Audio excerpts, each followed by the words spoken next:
Hello तो बहुत बहुत स्वागत है आप सबका हमारे YouTube channel B studio point में। दोस्तों आज की इस वीडियो में हम बात करेंगे आप लोगों का बीए सेकंड ईयर या फिर थर्ड सेमेस्टर एग्जामिनेशन 2023 में आपका सब्जेक्ट हुआ, पेपर हुआ था, ठीक। और आपका जो सब्जेक्ट है फिजिकल एजुकेशन यानी कि एक प्रकार से शारीरिक शिक्षा, आपका जो पेपर कोड है आप लोग देख रहे हैं E020 और 301T आपका पेपर कोड है। आपका जो पेपर नेम है एटोनॉमी एंड एक्सरसाइज फिजिकोलॉजी, ठीक। आपका लिखित पेपर होने वाला है 2024 में, ठीक। उसके लिए काफ़ी ज़्यादा महत्वपूर्ण हो सकता है। दोस्तों आपको ये बता दें कि जो ये पेपर है किसका है, डॉक्टर राम मनोहर लोहिया अवध यूनिवर्सिटी का पेपर है जो कि आपके 2023 की एग्ज़ाम में पूछा गया था, ठीक। तो अच्छा आप लोगों को बता दें कि हो सकता है आपके 24 के लिए भी इम्पोर्टेंट हो सकता है। चलिए आज वीडियो करते स्टार्ट। दोस्तों हमारा जो है सेक्शन ए में आपको कितने क्वेश्चन देखने को, लगभग आपको 10 क्वेश्चन देखने को मिलेंगे सेक्शन में ए में। इसमें यहाँ पर दिया है सभी प्रश्नों के उत्तर आपको देना है। प्रत्येक प्रश्न का उत्तर आपको लगभग 50-100 शब्दों में देना है, ठीक। प्रत्येक क्वेश्चन का आपको 3 अंक का इसमें दिया गया है, यानी कि टोटल इसमें सेक्शन ए में आपको 10 क्वेश्चन देखने को मिलेंगे। प्रत्येक क्वेश्चन 3 नंबर का होने वाला है, ठीक। चलिए देख लेते हैं फटाफट। दोस्तों हमारा पहला क्वेश्चन है सेक्शन ए का, संधि क्या है, ठीक। संधि क्या है पूछा गया। संधि क्या है? संधि एक प्रकार से क्या होता है, शरीर के उन स्थानों को कहा जाता है, ठीक, जहाँ दो अस्थियाँ यानी कि दो हड्डियाँ एक दूसरे से मिलती हैं, जैसे कंधे की कोहनी या कूल्हे की जोड़ हो गया। इसका निर्माण शरीर में गति दुर्लभ करने और नियंत्रित आधार हेतु होता है, ठीक। इसका वर्गीकरण संरचना और इसके कार्यों के आधार पर किया जाता है, ठीक। जैसे संधियों की रचना, शरीर में संधियों का प्रयोजन गति होता है, इसलिए उनकी रचना भी इस प्रकार है जैसे कि अस्थियां गति कर सकें और साथ ही अपने स्थान से च्युत भी हो सकें। प्रत्येक संधि पर एक तांतुक एवं स्थाविक कोशिका चढ़ी हो रहती है जो संपूर्ण संधियों को ढकती हुई संधि में भाग लेने वाली अस्थियों के सिरों पर लगी हो रहती है।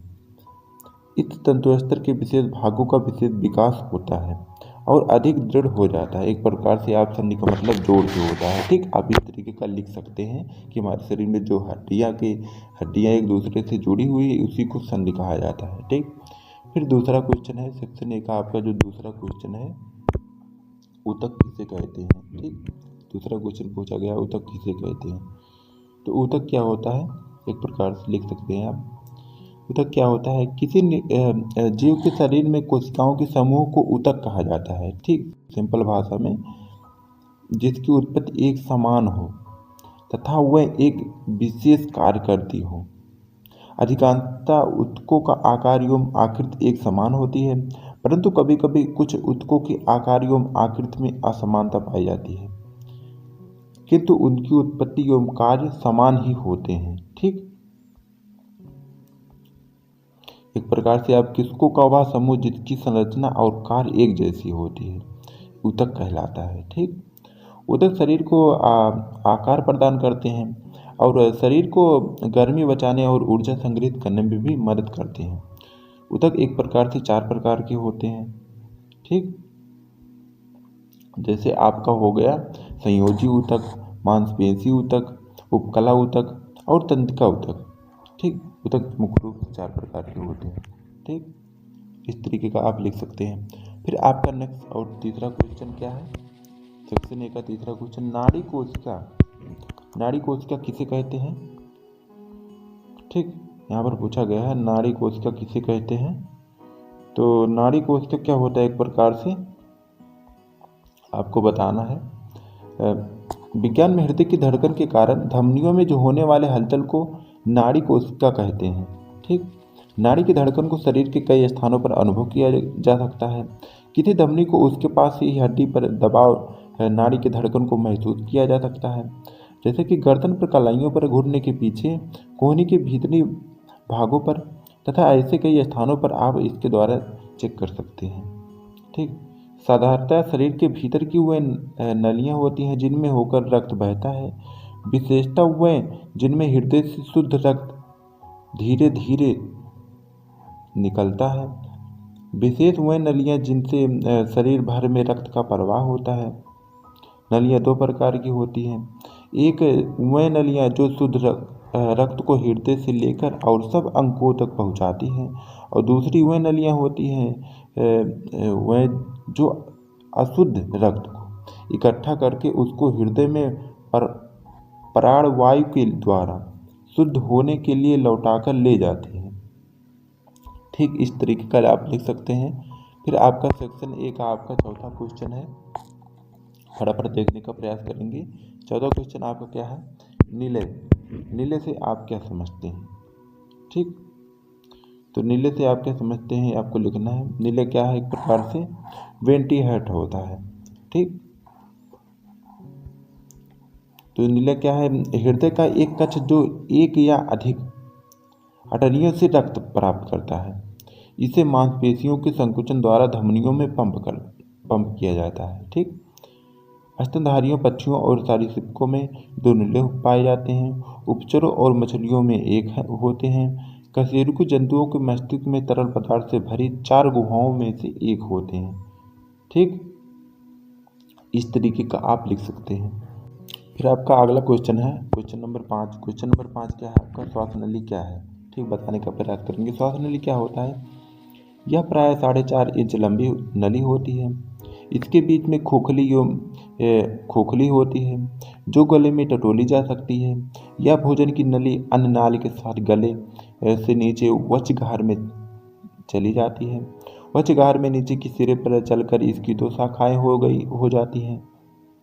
ठीक, पहली शाखा फुफ्फुस में और दूसरी शाखा फुफ्फुस के नीचे चली जाती है। यही दोनों शाखाएं वायुनली कहलाती हैं। वायुनली श्वास नली और वायुनली फुफ्फुस में जाने के कारण वायु पक्ष हो जाता है। ठीक, इस तरीके का आप लिख सकते हैं। फिर आपका छठा क्वेश्चन क्या है? एंजाइम यानी कि उत्प्रेरक। उत्प्रेरक क्या होते हैं? एक प्रकार से आपको बताना है। तो उत्प्रेरक क्या होते हैं? एंजाइम या उत्प्रेरक क्या होते हैं? एक प्रकार से एंजाइम एक प्रकार का आपका प्रोटीन होता है जो कोशिकाओं के अंदर पाया जाता है। ठीक, एंजाइम में जो है मानव शरीर में केमिकल यानी कि रासायनिक प्रक्रियाओं को तेज करने में मदद करते हैं। एंजाइम भोजन पचाने, मांसपेशियों को बनने और शरीर में विषाक्त पदार्थ खत्म करने के साथ साथ शरीर के हजारों कामों को करने के लिए काफ़ी ज़्यादा आवश्यक होते हैं। ठीक, एंजाइम शरीर में स्वाभाविक रूप से निर्मित होते हैं। ज़्यादातर एंजाइम में पेनक्रियाज, अग्नाशय, पेट और छोटी आंत में बनते हैं। इसके अलावा लाल ग्रंथियां भी पाचन एंजाइम को बनाती हैं। ठीक, इस तरीके का आप लिख सकते हैं। फिर आपका छठा क्वेश्चन, फिर आपका नेक्स्ट और 7वां क्वेश्चन क्या है? कर्माकुंचन। कर्माकुंचन तरंगों का अर्थ लिखिए। कर्माकुंचन क्या है? एक प्रकार से पेशियों में कर्म से अरिय समथित कुंचन एवं विश्रांति होती रहती है जो तरंग की तरह आगे बढ़ती रहती है। यह गति कर्माकुंचन कहलाती है। ठीक, यह गति सारे पाचक नाल में ग्रासनली से लेकर मलाशय तक होती रहती है जिससे खाया हुआ या पाचित आहार निरंतर अग्रसर होता रहता है। अन्य आशयों में तथा वाहिकाओं में भी यह गति करती है। ठीक, आंत्रनाल में श्रेमल अस्त्र के बाहर वृत्ताकार और उसके बाहर अनुदैर्ध्य इसी सूत्रों के अस्तर स्थित हो रहते हैं।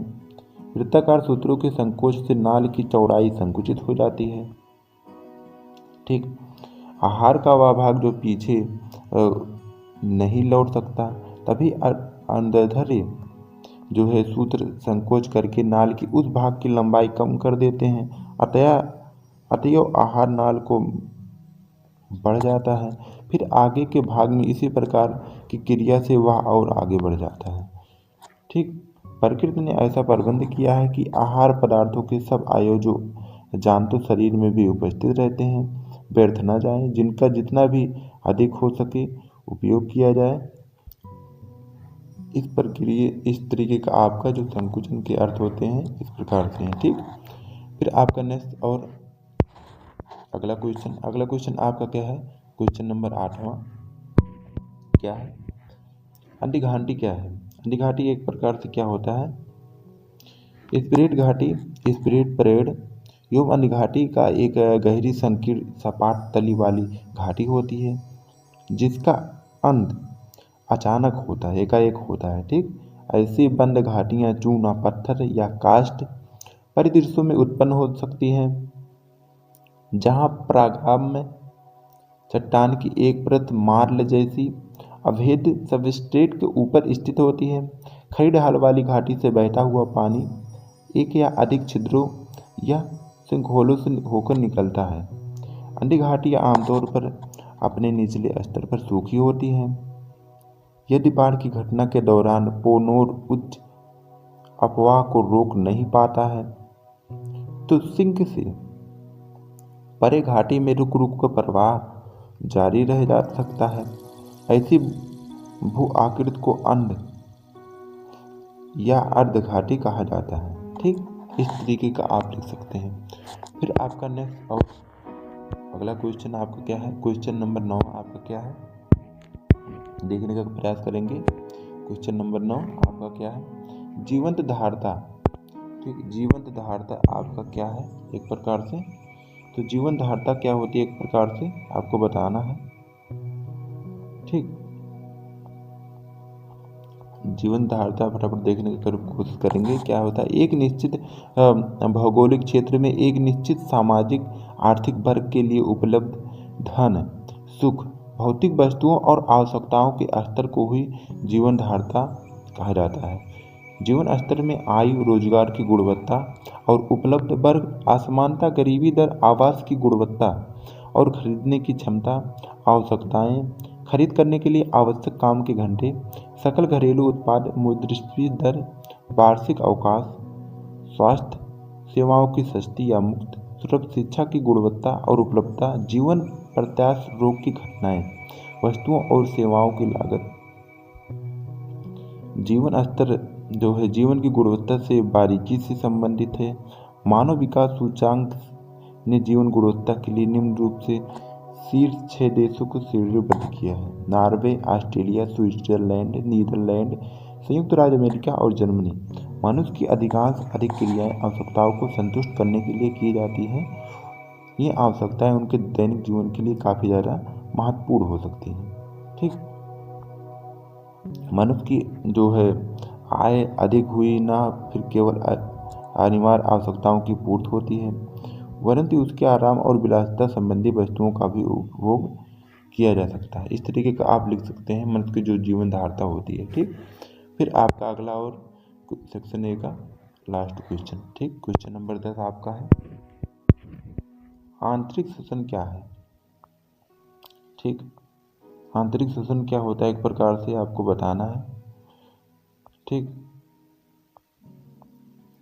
आंतरिक श्वसन क्या है, आंतरिक श्वसन यह आमतौर पर गैसों के आदान प्रदान को संदर्भित करता है, मुख्य रूप से ऑक्सीजन और कार्बन डाइऑक्साइड जो रक्त और कोशिकाओं के बीच होता है।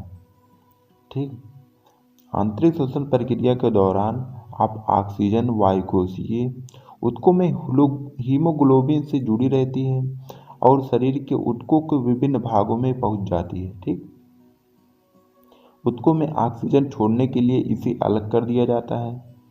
ठीक, इस तरीके का आप लिख सकते हैं। फिर आपका है इसी का एक आपका है बाह्य श्वसन। क्या है, इस प्रक्रिया में सांस लेने की प्रक्रिया शामिल होती है जिसमें सांस लेना, ऑक्सीजन लेना और सांस छोड़ने में कार्बन डाइऑक्साइड को बाहर निष्कासित किया जाता है। ठीक, इस तरीके का आपको लिख सकते हैं। फिर आपका सेक्शन बी यानी कि खंड बा। खंड बा में आपको लगभग 6 से 7 क्वेश्चन देखने को मिलेंगे। ठीक, लेकिन आपको क्या करना है, किन्हीं 4 प्रश्नों के उत्तर देना है आपको 150 शब्दों में, और प्रत्येक क्वेश्चन आपको यहाँ पर 6 नंबर का होने वाले हैं, यानी कि आपके 24 नंबर सेक्शन बी से आपको देखने को मिलेंगे। चलिए देखते हैं आपके जो भी इम्पोर्टेंट क्वेश्चन है वही हम सॉल्व कराएंगे। तो यहाँ पर फटाफट आप देख लेते हैं जो भी इम्पोर्टेंट क्वेश्चन। क्वेश्चन नंबर इसका जो दूसरा है सेक्शन बी का क्या है देखने का प्रयास। ऊतक को परिभाषित कीजिए एवं इसके प्रकारों का वर्णन कीजिए। तो ऊतक क्या होता है? एक प्रकार से किसी जीव के शरीर में कोशिकाओं के समूह को ऊतक कहते हैं, ठीक, जिसकी उत्पत्ति एक समान हो तथा वह विशेष रूप से जो कार्य करें। अधिकांशतः ऊतकों का आकार एवं आकृति एक समान होती है, परंतु कभी कभी ऊतकों के आकार एवं आकृति में असमानता भी पाई जाती है, ठीक। किंतु उनकी उत्पत्तियों में कार्य समान ही हो सकते हैं। कोशिकाएं मिलकर ऊतकों का निर्माण करती हैं। ऊतक में समान संरचना और कार्य भी होते हैं, ठीक। ऊतक के अध्ययन को ऊतक विज्ञान के नाम से भी जाना जाता है, ठीक। इस तरीके आप ऊतक के बारे में लिख सकते हैं। फिर इसके जो प्रकार होते हैं, ऊतक होते हैं, ऊतक जो मुख्य रूप से दो प्रकार के होते हैं। एक आपका एक आपका हो गया, पहला आपका जो है जन ऊतक, और आपका जो दूसरा है एक प्रकार से पादप ऊतक, ठीक। चलिए देख लेते हैं जंतु ऊतक। जंतु ऊतक में क्या है? जंतु ऊतक जो होते हैं मुख्यतः 5 प्रकार के होते हैं, ठीक। जैसे आपका उपकला ऊतक, संयोजी ऊतक, पेशी ऊतक, तंत्रिका ऊतक, जनन ऊतक, ठीक। मुख्य रूप से 5 प्रकार के होते हैं, ठीक। चलिए हम देख लेते हैं पहला उपकला ऊतक। उपकला ऊतक क्या होता है? यह ऊतक जो होता है शरीर को बाहर से ढके रहता है तथा समस्त खोखले अंगों को भीतर से भी ढके रहता है। रुधिर वाहिनियों के भीतर ऐसा ही ऊतक होते हैं जिसे अंतर अस्तर कहते हैं। उपकला का मुख्य कार्य रक्षण, शोषण एवं स्राव का है। उपकला के निम्न प्रकार हैं, ठीक। संभाकार, रोमस, स्तरित, परिवर्तनशील, रंजक। इस जो उपकला ऊतक है इसके कार्य हैं। फिर आपका दूसरा इसी का संयोजी ऊतक। संयोजी ऊतक क्या है? यह ऊतक एक अंग को दूसरे अंग से जोड़ने का काम करता है। यह प्रत्येक अंग में पाया जाता है, ठीक। रुधिर ऊतक के लाल रुधिर कणिकाएं एवं श्वेत रुधिर कणिका 2 भाग होते हैं, ठीक। फिर आपका इसी का तीसरा क्या है? पेशी ऊतक, ठीक। पेशी ऊतक क्या होते हैं? एक प्रकार से इसमें लाल पेशी तंतु रहते हैं जो संकुचित होने की शक्ति रखते हैं। पेशी ऊतक भिन्न भिन्न तंतुओं से संचित हुए रहते हैं जिनमें आंतरिक कोश अंतराल की कमी होती है, ठीक। फिर आपका अगला तंत्रिका ऊतक। तंत्रिका ऊतक क्या होते हैं? इसमें संवेदना, ग्रहण, चालन आदि के गुण होते हैं। इसमें तंत्रिका कोशिका तथा न्यूराग्निया रहता है। मस्तिष्क के धूसर भाग में भी ये कोशिकाएं रहती हैं तथा श्वेत भाग में न्यूराग्लिया रहता है, ठीक। फिर आपका अगला है स्केटलस ऊतक। क्या होते हैं? ये संयोजी तंतुओं के समान होते हैं तथा शरीर का ढांचा बना रहता है। इसके अंतर्गत अस्थि एवं कार्टिलेजस आते हैं। कार्टिलेजस में भी 3 प्रकार के होते हैं, ठीक। फिर आपका जो है ऊतक के प्रकारों का दूसरा ऊतक कौन सा है? आपके ये तो पहले में थे जितने थे, ठीक। दूसरा आपका था पादप ऊतक। पादप ऊतक क्या होते हैं? एक प्रकार से जो पादप ऊतक है यानी कि प्लांट टिश्यू, इसको 2 भागों में विभाजित किया गया है, ठीक। पहला आपका है विभाज्योति ऊतक, दूसरा है अस्थायी ऊतक, ठीक। चलिए हम देखें अस्थायी ऊतक। विभाज्य ऊतक के जो प्रकार हैं एक प्रकार से ये 3 प्रकार के होते हैं। शीर्ष विभाज्योति ऊतक होते हैं, और दूसरा है पार्श्व विभाज्योतक ऊतक, और तीसरा है आपका अंतर्वृत्त विभाज्योतक ऊतक होते हैं, ठीक। 3 प्रकार के होते हैं। दूसरा अस्थायी ऊतक। अस्थायी ऊतक क्या है? एक प्रकार से अस्थायी ऊतक भी एक प्रकार से 2 प्रकार के होते हैं अस्थायी ऊतक, सरल ऊतक, जटिल ऊतक, ठीक। इस तरीके का आप लिख सकते हैं। फिर आपका अगला क्वेश्चन, सेक्शन बी का अगला क्वेश्चन आपका क्या है, जो कि आपकी परीक्षा की दृष्टि से काफ़ी ज़्यादा महत्वपूर्ण है। रक्त के कार्यों का वर्णन कीजिए। क्वेश्चन नंबर 4 है, ठीक। रक्त है उसके कार्यों का वर्णन करना है आपको, ठीक। फटाफट देखने का प्रयास करेंगे।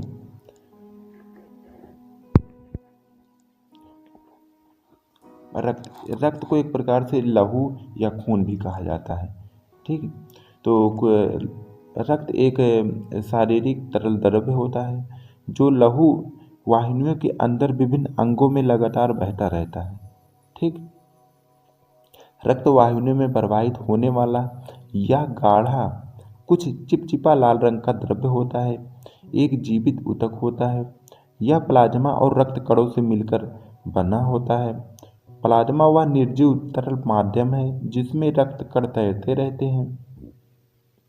प्लाज्मा के सहारे ही यह कण सारे शरीर में पहुंच पाते हैं और सभी प्लाज्मा ही होते हैं जो आंतों से शोषित पोषक तत्वों को शरीर के विभिन्न भागों तक पहुंचाता है और पाचन क्रिया के बाद बने हानिकारक पदार्थों को उत्सर्जी अंगों तक ले जाकर उन्हें फिर साफ होने का मौका देता है।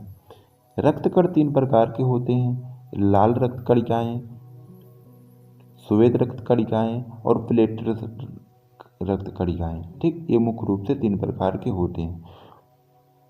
मनुष्य शरीर में करीब 5 से लगभग 4 से 5 लीटर लगभग खून विद्यमान होता है। लाल रक्त कणिकाओं की आयु कुछ दिनों में लगभग 120 दिनों तक की होती है। इसके बाद इसकी कोशिकाएं झिल्ली में टूटती रहती हैं, परंतु इसके साथ साथ अस्थि यानी कि मज्जा, बोन मैरो में इसका उत्पादन भी होता रहता है। यह बनने और टूटने की क्रिया एक निश्चित अनुपात में होती रहती है जिससे शरीर में खून की कमी ना हो। ठीक, मनुष्य में जो रक्त है इसकी आसानी से प्रत्यारोपित किया जा सकता है। एंटीजस ने लहू को विभिन्न वर्गों में बांटा है और रक्तदान करते समय इसी का ध्यान रखने के लिए भी कहा है। महत्वपूर्ण एंटीजस को 2 भागों में बांटा गया है, पहला ABO तथा दूसरा RH व HR। जिन लोगों का रक्त जिस एंटीजस वाला होता है उसे उसी एंटीजस वाला रक्त दे दिया जाता है। जिस पर कोई एंटीजस नहीं होता है उसका ग्रुप O कहलाता है। ठीक, इस तरीके का आप लिख सकते हैं। फिर आपका अगला क्वेश्चन नंबर आपका है इसका 7वां। ठीक, सेक्शन बी का आपका 7वां क्वेश्चन है। बराबर देखने का प्रयास करेंगे। 7वां क्वेश्चन क्या है? एक प्रकार से अंतःस्रावी ग्रंथियां क्या है? किन्हीं 2 अंतःस्रावी ग्रंथियों का वर्णन करें। ठीक, अंतःस्रावी ग्रंथियों, इसके बारे में आपको क्या लिखना है? अंतःस्रावी ग्रंथियां एक प्रकार से क्या होती हैं? अंतःस्रावी ग्रंथियां उन ग्रंथियों को कहा जाता है जो अपने हार्मोन सीधे रक्त धारा में छोड़ देती हैं। इन अंतःस्रावी ग्रंथियों को पहले एक दूसरे से पृथक समझा जाता है, किंतु पता चला कि ये सब एक दूसरे से संबद्ध हैं और पीयूषिका जो ग्रंथ होती है तथा मस्तिष्क का माइलेस भाग उसका संबंध स्थापित करते हैं। अतः मस्तिष्क ही अंतःस्रावी तंत्र का केंद्र होता है। ठीक, अंतःस्रावी ग्रंथि के बाईं ओर से लगभग 4 से 5 ग्रंथि होते हैं: पिनियल ग्रंथि, पीयूषिका ग्रंथि, आविर ग्रंथि, हाइमलत ग्रंथि। ठीक, जैसे आपके पीयूषिका ग्रंथि, मनुष्य के शरीर में यह मटर के समान ग्रंथि मस्तिष्क के अग्र भाग के तल से एक वृंत यानी कि डंठल शरीर के भाग द्वारा लगी और नीचे को लटकती रहती है। इसमें 3 भाग हैं: अग्रिम, मध्य, पश्च खंडिकाएं और अग्रिम खंडिका में बनने वाले हार्मोनों को नाम। ठीक, मध्य खंडिका मध्यनी जिसको इंटरमीडिएट कहा जाता है, हार्मोन बनाती है। ठीक, पश्च खंडिका प्यूटरीन हार्मोन बनाती है। इसमें 2 हार्मोन होते हैं, एक गर्भाशय का संकोच बढ़ाता है और दूसरे से रक्त वाहिकाएं संकुचित होती हैं। यदि इन ग्रंथि की क्रिया बढ़ जाती है तो प्रजनन अंगों की अत्यंत वृद्धि होती रहती है, और यदि हार्मोन का वृद्धाकाल समाप्त नहीं हुआ रहता है तो दीर्घ कायता उत्पन्न हो जाती है जिससे शरीर की अतिवृद्धि होती रहती है। परंतु यदि वृद्धाकाल समाप्त हो चुका है तो ये पीयूषिका की जो अतिशय क्रियाशील है का परिणाम होता है। एक्रोमेडी नामक दशा ले लेती है जिसमें मुख, अंगुलियों, कंठ आदि में सूजन आ जाती है। ठीक, फिर आपका है जो दूसरा इसी का दूसरी ग्रंथि क्या होती है? दूसरी ग्रंथि क्या है? प्रजनन ग्रंथि। प्रजनन ग्रंथियाँ एक प्रकार की क्या होती है? प्रजनन ग्रंथियाँ दो प्रकार की होती हैं। एक टेस्टिज यानी कि अंड ग्रंथि, एक आपका है ओवरी यानी कि डिंब ग्रंथि। तो अंड ग्रंथि एक प्रकार से आपका क्या होती है, जो अंडकोश में दोनों ओर एक ग्रंथि होती है। इस ग्रंथि की मुख्य क्रिया शुक्राणु उत्पन्न करना होता है, जिससे संतान उत्पत्ति और वंश की रक्षा हो सके। यह वीर्य के साथ एक वाहिनी नलिका द्वारा ग्रंथ से बाहर निकलकर और स्त्री के डिंब से मिलकर गर्भोत्थित करते हैं। ठीक, यह स्राव सीधा शरीर में व्याप्त हो जाता है। यह शुक्राणुओं की उत्पत्ति के लिए आवश्यक होता है। पुरुष में पुरुषत्व के लक्षण यही उत्पन्न करते हैं। पुरुष की ज्ञानेंद्रियों की वृद्धि इस पर निर्भर रहती है। पीयूषिका के अग्रखंड में का स्राव इस हार्मोन की उत्पत्ति को बढ़ाना होता है। ठीक, फिर आपका इसी का दूसरा डिंब ग्रंथि।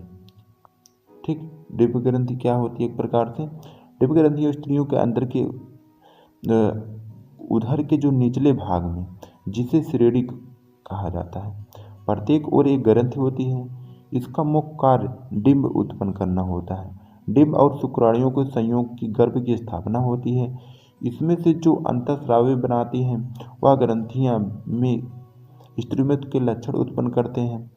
स्त्रियों के रजोधर्म का भी यही कारण होता है, किंतु यह क्रिया निश्चित कालांतर से होती है। समय आने पर ग्रंथि या इसका जो है पीयूषिका के अग्रसन में जो स्राव होता है, इसका हार्मोन की उत्पत्ति को बढ़ावा देना होता है। ठीक, इस तरीके का आप लिख सकते हैं।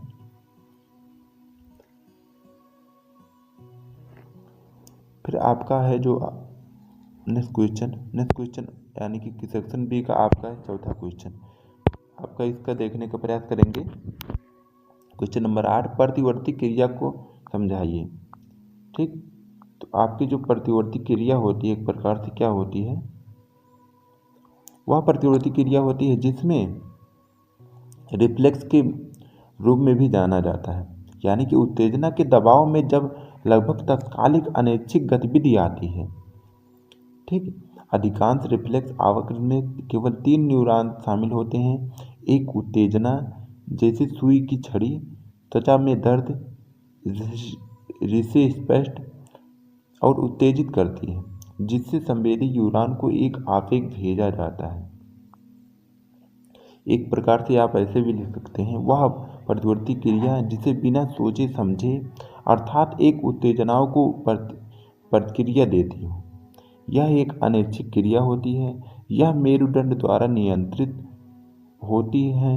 मेरुदंड की नसों और मस्तिष्क के बीच की एक कड़ी के रूप में कार्य करता है। ठीक, फिर इसके जो इस क्रिया के जो अर्थ होते हैं क्या होते हैं? मनुष्य के दैनिक जीवन में कुछ क्रियाएं किसी वाह उद्दीपन की अनुक्रिया स्वरूप बिना मस्तिष्क की जानकारी के अकस्मात हो जाती हैं। उदाहरणतः किसी जैसे सर्प या सांप को आकस्मिक देखते ही एकाएक कूदकर पीछे हट जाना। यह सर्प ने यह उद्दीपन का कार्य किया और चौंककर आपने पीछे की कदम बढ़ा ली, जिसके लिए मस्तिष्क ने प्रेरणा नहीं दी। ऐसी अनैच्छिक क्रियाओं को प्रतिवर्ती क्रिया की संज्ञा दी जाती है। इसके लिए किसी विचार अथवा प्रेरणा की आवश्यकता नहीं होती है। ये क्रियाएं मेरुरज्जु से नियंत्रित होती हैं। वह उद्दीपनों एवं संवेदनाओं को ग्राही अंगों यानी कि नेत्र, आँख, कान, जीभ एवं त्वचा द्वारा ग्रहण कर संवेदी तंत्रिका कोशिकाओं से मेरुरज्जु तक पहुँचाया जाता है। मेरुरज्जु इन संकेतों को प्राप्त कर उचित आदेश निर्गत करता है। यह आदेश प्रेरित तंत्रिका कोशिका द्वारा संबंधित अंगों की ऐच्छिक पेशियों तक पहुंचा दिए जाते हैं। ठीक, फिर जो है प्रतिवर्ती जो क्रिया के प्रकार होते हैं क्या होते हैं? प्रतिवर्ती जो क्रिया के प्रकार है, प्रकार 2 प्रकार के होते हैं। ठीक, पहला आपका है अनुबंधित प्रतिवर्ती क्रिया, दूसरा है आबंधित प्रतिवर्ती क्रिया। तो पहला जो है आपका अनुबंधित प्रतिवर्ती क्रिया देख लेते हैं क्या है। ऐसी क्रियाएं नियमित अभ्यास के बाद स्वचालित हो जाती हैं। इसका नियंत्रण मस्तिष्क के स्थान पर मेरुरज्जु यानी कि हड्डी द्वारा होने लगती है, जैसे भोजन देखकर मुंह में पानी आना, साइकिल चलाना, नृत्य करना एवं अन्य कौशल आदि। ये एक प्रकार से आपके अनुबंधिक यानी कि कॉन्स्टिट्यूशन रिफ्लेक्स एक्शन हो गए। ठीक, फिर आपका जो दूसरा क्या है, आबंधित प्रतिवर्ती क्रियाएं। एक प्रकार से क्या कैसी क्रिया होती है, ये जो क्रियाएं होती है अर्जित ना होकर जन्मजात होती हैं। ठीक, जैसे तेज प्रकाश पड़ने पर पुतली का सुड़कना, ठंड में रोंगटे खड़े हो जाना, छींकना, सांस लेना, खांसना, पलक का झपना एवं आवासी आदि, ये सब आपके जो है प्रतिवर्ती क्रिया हो रही है। ठीक, फिर आपका नेक्स्ट क्वेश्चन सेक्शन सी आप लोग देख रहे हैं। आपको जो क्वेश्चन सेक्शन सी है, सेक्शन सी में एक टोटल आपको 4 क्वेश्चन देखने को मिलेंगे। लेकिन आपको क्या करना है, केवल 2 प्रश्नों के उत्तर देना है और प्रत्येक क्वेश्चन का लगभग आपको 450 शब्दों में देना है। ठीक, चलिए हम आपका जो इम्पोर्टेंट क्वेश्चन है सॉल्व कराएंगे। क्वेश्चन नंबर सेक्शन आपका सी का 10वां है। मोस्ट इम्पॉर्टेंट क्वेश्चन देखने का प्रयास करेंगे। परिसंचरण तंत्र पर व्यायाम के प्रभाव का वर्णन कीजिए। ठीक, तो एक प्रकार से जो परिसंचरण तंत्र होता है वो क्या होता है, जीवित प्राणियों में रक्त निरंतर प्रवाहित होता रहता है। इस प्रकार को रक्त परिसंचरण तंत्र भी कहते हैं। शरीर के सभी अंग रक्त परिसंचरण तंत्र द्वारा एक दूसरे से संबंध स्थापित करते हैं। रक्त इन अंगों को पोषक तथा ऑक्सीजन की पूर्ति करता है एवं कार्बन डाइऑक्साइड व अन्य दूषित पदार्थों का उत्सर्जन करता है। ठीक, इस तरीके का आप लिख सकते हैं। व्यक्ति का हृदय 1 मिनट में लगभग 72 बार यानी कि 72 बार धड़कता है। सामान्यतः इसे 70 से 80 प्रति मिनट माना जाता है। इसके होने के क्रम में मुख्य घटनाएं हैं एट्रियल सिस्टोल जैसी कई प्रकार की बीमारियां भी हो सकती हैं। ठीक, फिर हम बात आते हैं रक्त परिसंचरण तंत्र पर जो व्यायाम का प्रभाव होता है, किस तरीके का प्रभाव होता है। तो व्यायाम करते समय मांसपेशियों को ऊर्जा की आवश्यकता होती है। इस आवश्यकताओं की पूर्ति रक्त द्वारा की जाती है। व्यायाम द्वारा प्रभावित मांसपेशियों में रक्त द्वारा आवश्यक भोज्य पदार्थ एवं पोषण पदार्थों की पूर्ति होती है। व्यायाम करने के कारण श्वसन क्रिया में वृद्धि होती है। फलतः हृदय गति बढ़ती रहती है। हृदय गति के विकसित हो जाने से रक्त प्रवाह प्रभावित होता रहता है एवं अधिक रक्त धमनियों में प्रवाहित होता है। व्यायाम का रक्त परिसंचरण पर निम्न प्रभाव होता है, कुछ इस तरीके के, जैसे कि आपका हो गया पहला आपका हो गया व्यायाम का प्रभाव व्यक्ति के हृदय पर पड़ता है। नियमित व्यायाम करने से हृदय की कोशिकाएं सुदृढ़ व मजबूत हो जाती हैं, जिससे हृदय द्वारा अधिक रक्त की पूर्ति होती है। हृदय द्वारा प्रतिसंकुचन निकाले गए रक्त की मात्रा में वृद्धि से शरीर की मांसपेशियों को शीघ्र ऊर्जा मिलती है, जो व्यक्ति की शारीरिक क्षमता कार्य को बढ़ाती है, प्रभावित करती है। ठीक, फिर आपका दूसरा जो इसके लाभ है, व्यायाम करने वाले व्यक्ति की नाड़ियाँ गति प्रति मिनट कम हो जाती है। नाड़ीय गति कम होना स्वास्थ्य के विकसित होने का संकेत होता है। नाड़ी गति का कम होना हृदय की अधिक कार्य क्षमता का संकेत देता है एवं व्यायाम द्वारा हुई थकावट को शीघ्र दूर करने में काफ़ी ज़्यादा सहायता प्रदान करता है। ठीक, फिर तीसरा आपका है, इसके जो लाभ हैं, व्यायाम करने से अधिक ऊर्जा की खपत होती है। ठीक, जो वसा द्वारा प्राप्त होती है।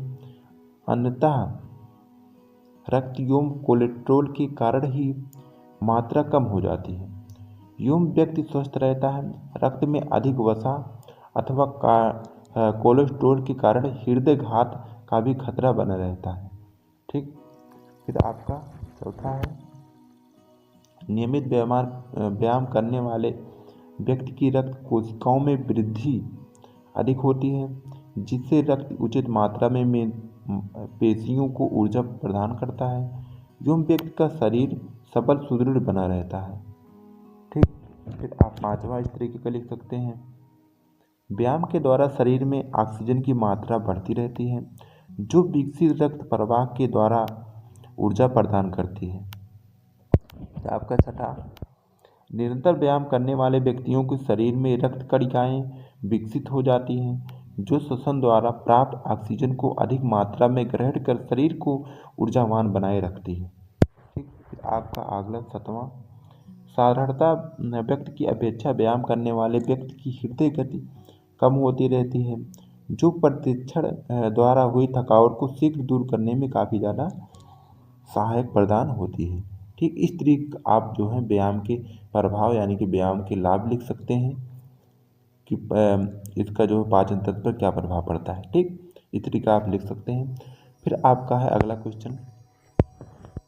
अगला क्वेश्चन आपका क्या है, फटाफट देखने का प्रयास करेंगे। पाचन तंत्र, क्वेश्चन नंबर आपका है 12। ठीक, सेक्शन आपका सी का क्वेश्चन नंबर 12 देखने का प्रयास करेंगे। यहाँ पर दिया गया है, विस्तार पूर्वक पाचन तंत्र का वर्णन कीजिए। पाचन तंत्र के बारे में आपको बताना है। तो पाचन तंत्र क्या होता है एक प्रकार का, तो पाचन तंत्र में एक प्रकार से क्या होता है, पाचन तंत्र में जठर तंत्र होता है, जठर तंत्र मार्ग होता है। ठीक, जो पाचन के सहायक अंग जिह्वा, लार ग्रंथियां, अग्नाशय, यकृत और पित्ताशय में होते हैं। भोजन में पोषण को क्षुद्र घटकों में अपचय शामिल है जब तक कि उन्हें शरीर में अवशोषित और आत्मसात नहीं किया जा सकता है। पाचन की क्रिया में 3 चरण होते हैं, सेफलिक चरण, जठरीय चरण और आंतरिक चरण। ठीक, इसमें जो प्रथम चरण होते हैं पाचन का सेफलिक चरण, भोजन की दृष्टि और गंध की प्रतिक्रियाओं में जठरीय ग्रंथियों के स्रोत के साथ शुरू होता है। इस चरण में चरण से भोजन का यांत्रिक अपघटन और पाचन प्रक्रिया द्वारा रासायनिक अपघटन शामिल है जो मुख में होता है। लार में पाचक होता है परिवर्तक एमिलेस और जीहा लाइपेज के द्वारा होता है। ठीक, फिर पाचन का द्वितीय चरण है, पेट में जठरीय चरण से शुरू होता है। फिर यह भोजन को जठर अम्ल के साथ मिलाकर तब तक तोड़ा जाता है जब तक यह ग्रहणी में नहीं हो जाए, जिसे क्षुद्धांतु का प्रथम भाग भी कहते हैं। फिर आपका तृतीय चरण, तृतीय चरण ग्रहणी में आंतरिक चरणों से शुरू होता है जहां आंशिक रूप से पचा हुआ भोजन अग्नाशय द्वारा उत्पादित कई प्रक्रियाओं के साथ मिलाया जाता है। चवड़ पेशियों, चिन्हों और दंतों द्वारा कृत खाद्य के चवड़ से पाचन में सहायता मिलती है और कर्माकुंचन और संकुचन के विभाजन से ही सहायता मिलती है। पाचन की निरंतरता के जठरमल और पेट में श्लेष्मा का उत्पादन आवश्यक होता है। कर्माकुंचन पेशियों का लक्ष्यबद्ध संकुचन होता है जो ग्रास नली में शुरू होता है और पेट की दीवार और बाकी जठर रंग संबंधी मार्ग के साथ जारी रहता है। यह शुरू में खाइम के उत्पादन को पूरी तरह से टूट जाने पर लज्जा तंत्र में कॉइल के रूप में अवशोषित हो जाता है। भोजन का अधिकांश पाचन क्षुद्धांत में होता है। ठीक, फिर आप एक प्रकार से लिख सकते हैं, आहार पदार्थों के विशेष घटक प्रोटीन, कार्बोहाइड्रेट, वसा, प्रोटीन, विटामिन, खनिज लवण और जल हैं। सभी खाद्य पदार्थ इन्हीं घटकों से बने होते हैं। किसी में कोई घटक अधिक होता है, कोई कम होता है। हमारे शरीर भी इन्हीं अवयव से मिलकर बने हुए हैं। शरीर का लगभग 2/3 भाग जल है।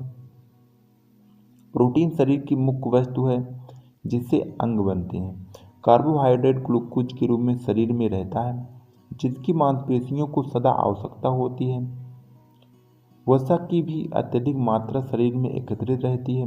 विटामिन और लवणों की आवश्यकता शरीर की क्रियाओं को उचित संपादन के लिए की जाती है। हमारे शरीर ये सब वस्तुएं आहार से भी प्राप्त होती हैं। एक प्रकार से अतएव आहार के अवयव को शरीर पाचक रसों द्वारा उनकी सूक्ष्म घटकों में विघटित कर देता है और उन घटकों का फिर से संश्लेषण करके अपने लिए उपयुक्त अयोग को तैयार कर लेता है। ठीक। फिर पाचन का प्रयोजन जो होता है आहार के गुण अयोग को साधारण घटकों में विभक्त कर देना होता है। यह कार्य मुख्य रूप से लार रस द्वारा, अमाशय में जठर रस द्वारा, ग्रहणी में अग्नाशय रस द्वारा, पित्त द्वारा और क्षुधांत में आंत्र रस द्वारा संपादित किया जाता है। इन कार्यों का यहाँ संक्षेप में आप लिख सकते हैं। ठीक। जो आपका आरंभिक पाचन होता है, मुख में आहार दांतों द्वारा चबाकर सूक्ष्म कणों में विभक्त किया जाता है। उसमें लार मिलता है रहता है, जिसमें टाइलिन यानी कि पिटलिन नामक एंजाइम मिला रहता है। यह रस मुख के बाहर स्थित कपोल ग्रंथि और अधोहवनीय तथा अधोचिन ग्रंथियों से मिलकर बना होता है। इन ग्रंथियों से मिलकर विशेषकर आहार को चबाते समय उन्हीं ग्रंथियों द्वारा लार रस मुख से आता रहता है। इसकी क्रिया क्षारीय होती है। उसके टाइलिन एंजाइम की रासायनिक क्रिया विशेषकर कार्बोहाइड्रेट पर होती रहती है, जिससे उसका स्टार्च पहले टैक्सरीन और तत्पश्चात ग्लूकोज में परिवर्तित हो जाता है। ठीक। निगले की क्रिया जो है मुख के भीतर जिह्वा की पेशियों तथा ग्रसनियों की पेशियों द्वारा होती है। जिह्वा की पेशियों की संकोच से जिह्वा ऊपर को उठकर ताल और जिह्वा पृष्ठ पर रखते हुए ग्रास को दबाती है। ठीक। फिर अमाशय क्या होता है? अमाशय का क्या कार्य होता है? अमाशय में पाचन की क्रिया जठर रस वैवेक मशीन द्वारा होती है।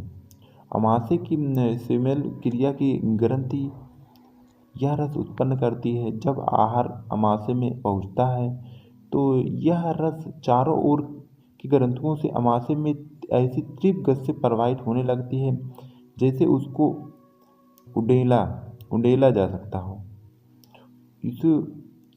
इसके दो मुख्य जो अयु होते हैं, पेंसिन नामक एंजाइम और हाइड्रोक्लोरिक अम्ल होते हैं। पेंसिन की विशेष क्रिया प्रोटीनों पर होती है, जिसमें हाइड्रोक्लोरिक अम्ल सहायता करता है। इस क्रिया से प्रोटीन पहले फूल जाता है और फिर बाहर से गलने लगता है। इस कारण ग्रास का भीतर का भाग देर से गलता है। इसमें लार के टाइलिन एंजाइम की क्रिया उस समय तक होती रहती है जब तक लार का सारा क्षार अमाशय के आम्लिक रस द्वारा उदासीन नहीं हो जाता। ठीक। जठरीय रस की क्रिया जो होती है, प्रोटीन से पहले मेटाप्रोटीन बनता है, फिर यह मेट्रियोजेज में बदल जाता है।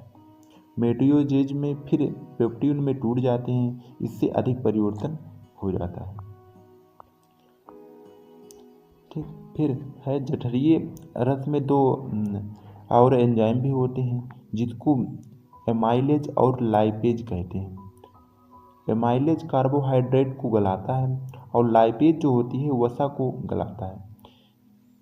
इसमें दूध को फाड़ने वाला एक और एंजाइम रेनिन भी होता है, जिसमें हल्की जीवाणुनाशक शक्ति भी होती है। ठीक। जठरीय रस का स्राव मुख्यतः तंत्रिका मंडल के अधीन होती है। शरीर क्रिया विज्ञान के विख्यात रूपी होती है। इसके प्रयोगों ने इस संबंध में बहुत प्रकाश डाला। उसमें प्रमाणित हो चुका है कि आहार पदार्थों की सुगंध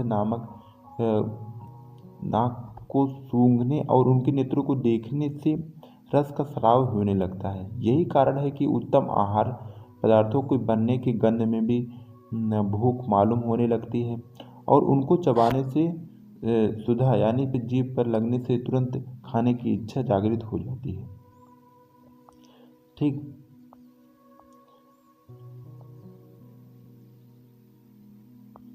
फिर आप लिख सकते हैं अग्नाशय जो रस होते हैं, इसके स्राव पर तंत्रिका मंडल का कोई नियंत्रण नहीं होता है।